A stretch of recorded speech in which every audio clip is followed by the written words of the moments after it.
Hello friends, हम EVS यानी कि पर्यावरण अध्ययन के इम्पोर्टेंट क्वेश्चंस करने वाले हैं जो हमारा आज प्रैक्टिस सीरीज़ नंबर 2 है। इससे पहले हम सीरीज़ 1 कर चुके हैं जो आप हमारे प्लेलिस्ट चैनल के प्लेलिस्ट में जाकर देख सकते हैं, जिसमें बहुत से पहले के प्रीवियस ईयर के क्वेश्चन आ चुके हैं सीटेट के, वो भी शामिल हैं। तो आप वीडियो को अंत तक ज़रूर देखें जिससे आप अपने सीटेट की तैयारी को अच्छे से कर सकें और अपना सीटेट क्लियर आराम से कर सके। चलिए क्वेश्चन स्टार्ट करते हैं।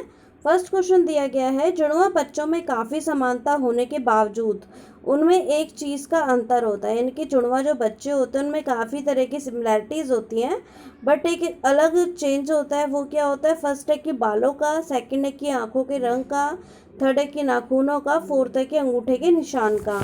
तो इसके अंदर हमारा ऑप्शन नंबर 4 बिल्कुल सही होगा कि जो जुड़वा बच्चे होते हैं उनके अंगूठे के निशान कभी मैच नहीं करते। चाहे बालों का रंग कर जाएगा, आँखों का रंग कर जाएगा, चाहे नाखूनों कर जाएंगे, मगर अंगूठे के जो नए निशान होते हैं वो कभी मैच नहीं करते। ये बायोमेट्रिक चल रहा है ऑनलाइन, आजकल ऑनलाइन एग्जाम्स में बायोमेट्रिक ज़रूर होता है जो अंगूठे के निशान से ही करा जाता है। चलिए नेक्स्ट क्वेश्चन देखते हैं। नेक्स्ट क्वेश्चन दिया गया है हमें कि गेहूं को आमतौर पर भूरे रंग की बोरी में रखा जाता है। यह बोरी डैश से बनी होती है। जो यानी कि जो गेहूं भरे जाते हैं और वह बोरी भूरे रंग की होती है, वो उसको वह बोरी किससे बनी होती है? तो वह बोरी किससे बनी होती है? पौध तंतु से बनी होती है, जो क्या होती है? जूट की होती है। किसकी बनी होती है? जूट की। तो इसके अंदर हमारा ऑप्शन नंबर 1 बिल्कुल सही था। चलिए नेक्स्ट क्वेश्चन पे चलते हैं। नेक्स्ट क्वेश्चन दिया गया है, वर्ष का लघुत्तम दिन कौन सा होता है? यानी कि सबसे छोटा दिन कौन सा होता है वर्ष में जो एक बार आता है? तो इसमें हमारा ऑप्शन नंबर 1 बिल्कुल सही होगा कि 21 दिसंबर लघुत्तम दिन होता है, shortest day of the year होता है ये हमारा। चलिए नेक्स्ट क्वेश्चन की तरफ चलते हैं। नेक्स्ट क्वेश्चन दिया गया है हमें, खुशी एक एव यंशिका, यानी कि दो लड़कियां हैं, ये दो सहेलियां हैं। खुशी एव यंशिका सहेलियां हैं। खुशी विटामिन सी देने वाले खाद्य पदार्थ नहीं खाती है तथा यशिका पिज़्ज़ा, समोसे, केक और तले आलू बहुत खाती है। उन्हें निम्नलिखित बीमारियों में से कौन सी बीमारी होने की संभावना है? यानी कि दोनों ही फ्रेंड है तो दोनों की बीमारियों को बताना है। यानी कि एक फ्रेंड तो है जो खाद्य पदार्थों में क्या नहीं खाती है? विटामिन वाली सब्जियां नहीं खाती है, विटामिन वाले खाद्य पदार्थ नहीं खाती है। और जो दूसरी फ्रेंड है वो जंक फूड्स खाती है, जो बाहर की चीज़ें होती हैं। चलिए दोनों को क्या बीमारी होने की समस्या है? फर्स्ट ऑप्शन है कि स्कर्वी और खून की कमी, सेकंड है कि खून की कमी और मोटापा, थर्ड है कि मोटापा और बैरी बैरी, फोर्थ है कि स्कर्वी और मोटापा। तो इसके अंदर हमारा ऑप्शन नंबर 4 बिल्कुल सही होगा, क्योंकि विटामिन की कमी से स्कर्वी का रोग हो सकता है और वो जो जंक फूड्स होता है तो मोटापा बढ़ सकता है। चलिए नेक्स्ट क्वेश्चन की तरफ चलते हैं। नेक्स्ट क्वेश्चन में दिया गया है हमें, गुलाब एवं मेहंदी किस प्रकार के पौधे हैं? जो गुलाब और मेहंदी का पौधा होता है वो किस प्रकार का पौधा होता है? लता का, यानी कि उसके अंदर बेल जारी होती है, यानी कि पेड़ का पेड़ है एक तरह का, या झाड़ी है, या उपयुक्त कोई नहीं है। और गुलाब और मेहंदी किस तरीके के पौधे? एक तरह झाड़ी के पौधे हैं ये। चलिए 126 क्वेश्चन देखते हैं। पैराशूट तथा पहला हवाई गुब्बारा एक ही वर्ष में किस देश में पहली बार बनाए गए थे? इनकी पैराशूट और हवाई जो गुब्बारा होता है वो एक ही वर्ष में किस देश में बनाए गए थे? ये बनाए गए थे फ्रांस देश में। किस देश में बनाए गए थे? फ्रांस देश में बनाए गए थे। चलिए नेक्स्ट क्वेश्चन की तरफ चलते हैं। नेक्स्ट क्वेश्चन कहा गया है कि किस त्योहार पर भगवान लक्ष्मी जी की पूजा होती है जिन्हें धन संपत्ति को देने वाला माना जाता है? ये सबको पता है, ये है फोर्थ ऑप्शन बिल्कुल सही है हमारा। इसके अंदर ये पूजा होती है दिवाली के टाइम पे पूजा होती है। चलिए नेक्स्ट क्वेश्चन देखते हैं। नेक्स्ट क्वेश्चन क्या है कि लंगर, सामूहिक भोज को कहा जाता है, लंगर कहा जाता है, में शामिल होने के लिए कहाँ जाना होगा? तो गुरुद्वारा, चर्च, मस्जिद या उपयुक्त में से कोई नहीं। ये भी बहुत आसान क्वेश्चन है। तो 128 का ये ऑप्शन नंबर 1 बिल्कुल सही है। गुरुद्वारा ऐसी जगह है जहाँ पर लंगर होता है। चलिए नेक्स्ट क्वेश्चन की तरफ चलते हैं। नेक्स्ट क्वेश्चन में दिया गया है कि मनुष्य के लिए पानी पीना अत्यावश्यक है, क्योंकि पानी पीना क्यों आवश्यक है? फर्स्ट है कि इससे भोजन के पाचन में सहायता मिलती है, सेकंड है कि पाच्य भोजन तथा बिना पचा हुआ भोजन बाहर फेंकने में सहायक होता है, थर्ड है कि पसीने के कारण निकलने वाले पानी की पूर्ति के लिए है। फोर्थ है कि उपयुक्त सभी। तो 129 का ऑप्शन नंबर 4 बिल्कुल सही होगा कि पानी की अत्यवक्षा इन तीनों ऑप्शन में सही बताई गई है कि भोजन के पाचन में भी है और पचा हुआ भोजन को बाहर फेंकने में भी सहायक है, और थर्ड यानी कि पसीने के निकले पानी की पूर्ति को भी करने के लिए सहायक है। चलिए नेक्स्ट क्वेश्चन को देखते हैं। राष्ट्रीय गान को गाने का सही समय कितना है? राष्ट्रीय गान को कितने समय में गाया जाता है? 52 सेकेंड। ये इंपॉर्टेंट क्वेश्चन है, ये आ चुका है बहुत बार एग्जाम्स में। चलिए नेक्स्ट क्वेश्चन की तरफ चलते हैं। नेक्स्ट क्वेश्चन में दिया गया है, सॉरी ये थोड़ा ब्लर है, चलिए देखते हैं इसमें क्या है।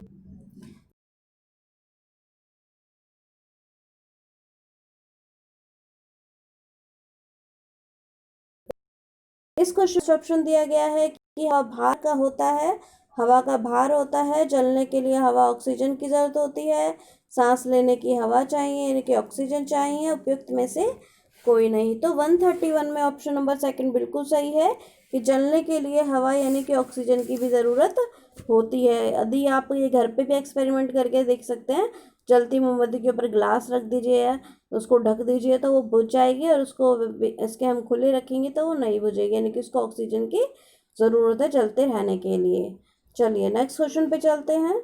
नेक्स्ट क्वेश्चन में दिया गया है विटामिन डी हमें किससे मिल सकता है?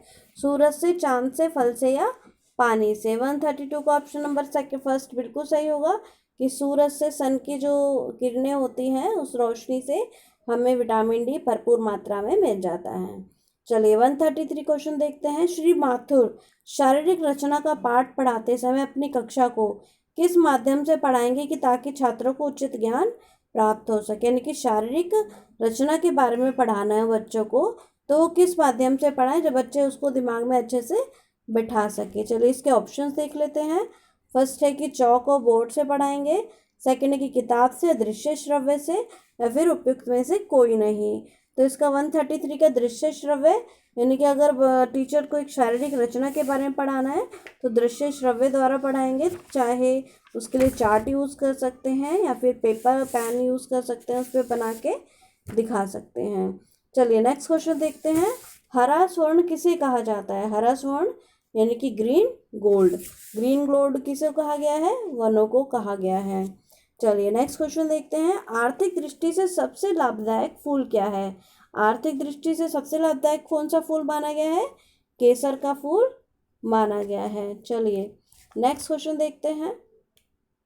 नेक्स्ट क्वेश्चन में दिया गया है नेहा अपनी कक्षा में प्रदर्शन विधि का लगातार प्रयोग करती है, यानी कि वो प्रेजेंटेशन करती है। इससे यह लाभ है कि इससे क्या लाभ होगा कि अध्यापक तथा छात्र दोनों सक्रिय रहेंगे, एक्टिव रहेंगे क्लास में, या फिर अध्यापक के लिए मूल्यांकन आसान हो जाएगी, वैल्यूएशन आसान हो जाएगा करना, या फिर छात्रों को किताबों से छुटकारा मिल जाएगा, फ्री हो जाएंगे बुक से।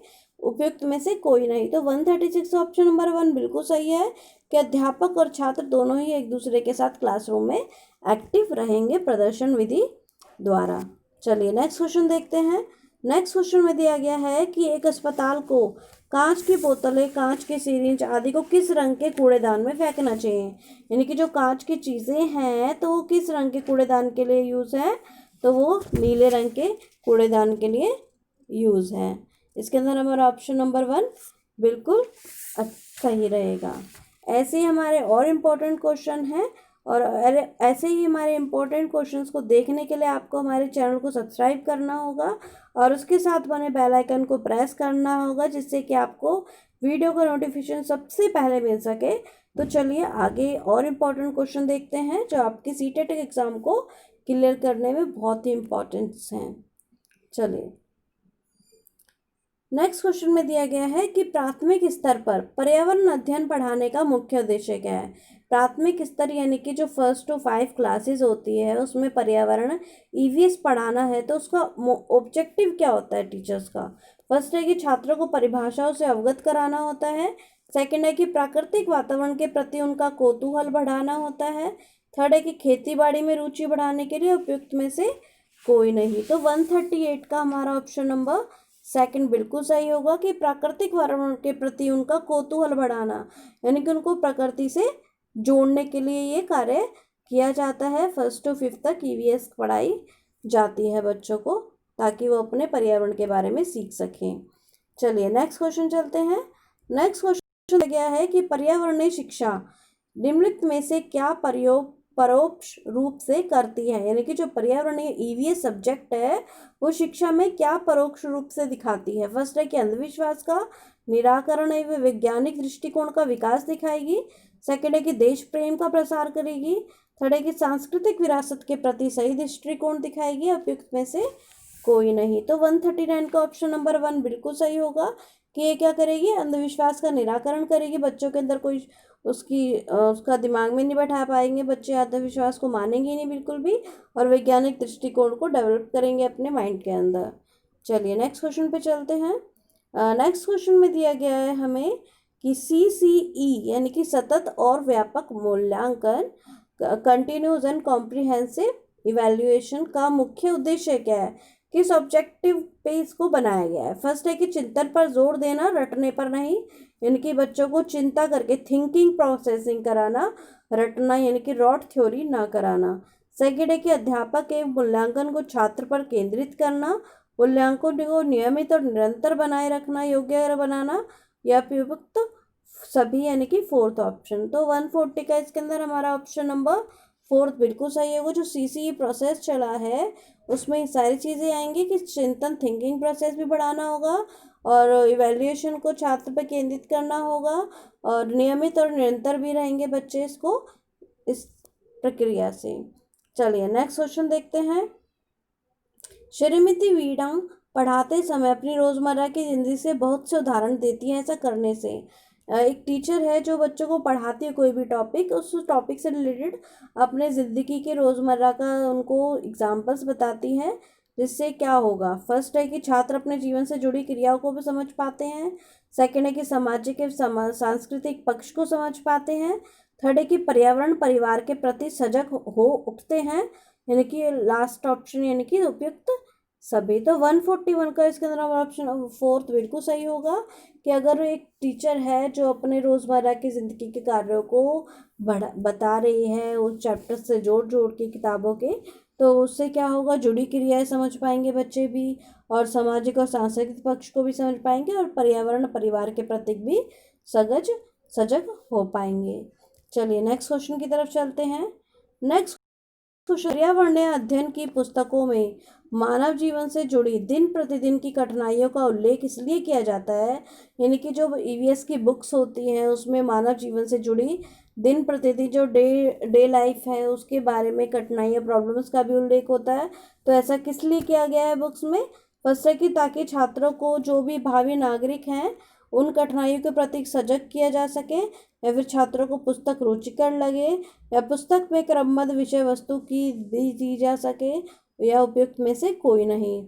तो 142 का ऑप्शन नंबर 1 बिल्कुल सही होगा।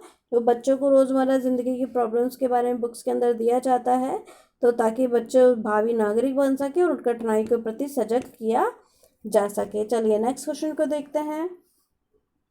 नेक्स्ट क्वेश्चन में दिया गया है कि श्रीमती गुप्ता पिछले 20 वर्षों से बिना किसी बदलाव के पढ़ा रहे हैं, यानी कि वो अपने बच्चों को, क्लास के बच्चों को जैसा पैटर्न से पढ़ा रही है शुरू से वैसा ही रखा हुआ है।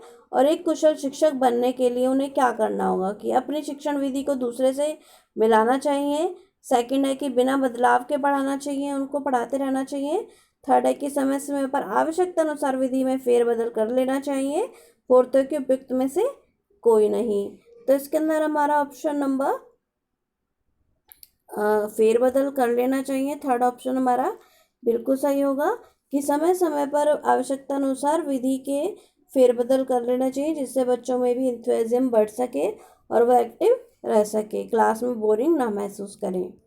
चलिए नेक्स्ट क्वेश्चन देखते हैं। 144 क्वेश्चन दिया गया है कि राष्ट्रीय पाठ्यचर्या की रूपरेखा 2005 यानी कि NCF 2005 के आधार पर बच्चों के स्कूल में तथा वास्तविक जीवन में क्या होना चाहिए, समायोजन होना चाहिए। सेकंड है कि कोई तालमेल जरूरी नहीं है। थर्ड है कि समायोजन ना भी हो पर मूल्यांकन पर जोर दिया जाना चाहिए, यानी कि लास्ट है कि उपयुक्त सभी। तो 144 का ऑप्शन नंबर 1 बिल्कुल सही होगी। समायोजन और NCF 2005 में कहा गया है कि बच्चों की स्कूल में तथा जो वास्तविक जीवन है, उनका रियल लाइफ है, उसमें एक समायोजन होना बहुत ज़रूरी है। चलिए नेक्स्ट क्वेश्चन देखते हैं। नेक्स्ट क्वेश्चन दिया गया है कि बगीचे पर छात्रों को निम्नलिखित में से क्या नहीं करना चाहिए। अगर हम बच्चों को बगीचे में पार्क्स में ले गए हैं तो बच्चों को पौधों को देखने के बाद क्या नहीं करना चाहिए पौधों के साथ। फर्स्ट है कि फूलों के नामों और पौधों के नामों की सूची बनाना।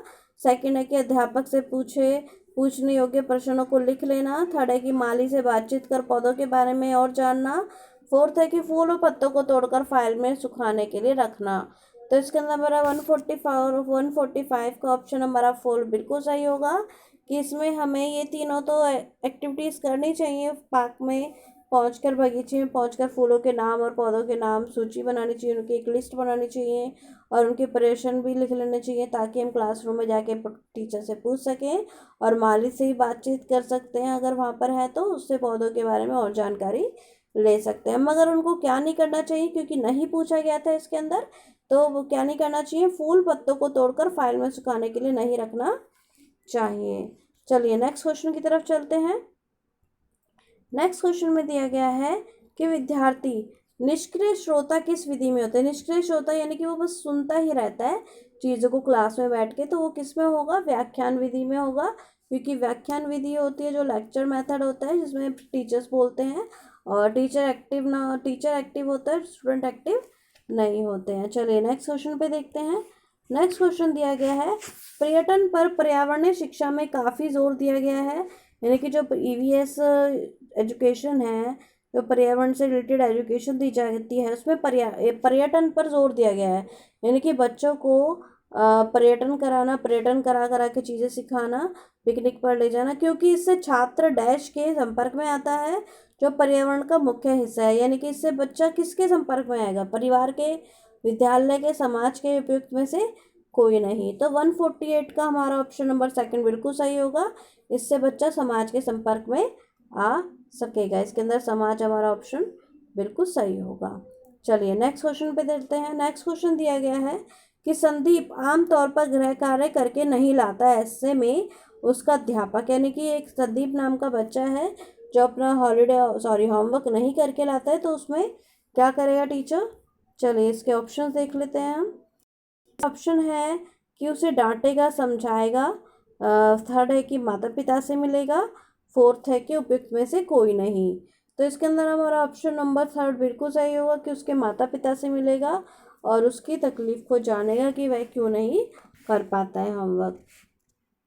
चलिए लास्ट क्वेश्चन है हमारा भी। यदि कोई छात्र कक्षा में उदासीन रहता है तो, अगर कोई छात्र है जो बच्चा क्लास में हरदम उदास बैठा रहता है तो उसकी शैक्षिक गतिविधियों में रुचि पैदा करने के लिए शिक्षक को क्या करना चाहिए। फर्स्ट है कि सृजनात्मक प्रयोग और पाठ्यक्रम से जुड़े खेलों का प्रयोग करना चाहिए, उसे सजा देकर सबक दिखाना चाहिए, या फिर उसके माता पिता को बुलाना चाहिए। उपयुक्त में से कोई नहीं। तो 150 का ऑप्शन हमारा 1 बिल्कुल सही होगा कि उसको क्रिएटिव एक्टिविटीज़ देनी चाहिए या पाठ्यक्रम से जुड़े खेलों का प्रयोग कराना चाहिए, जिससे बच्चा क्या होगा, उदासीनपन हटेगा उससे और वो अपनी शैक्षिक गतिविधियों में भी रुचि पैदा कर सकेगा। Thank you watching this video. और वीडियो पसंद आया हो तो आप वीडियो को लाइक, शेयर और कमेंट करना ना भूलें और अपनी CTET की तैयारी को ऐसे ही कंटिन्यू रखें।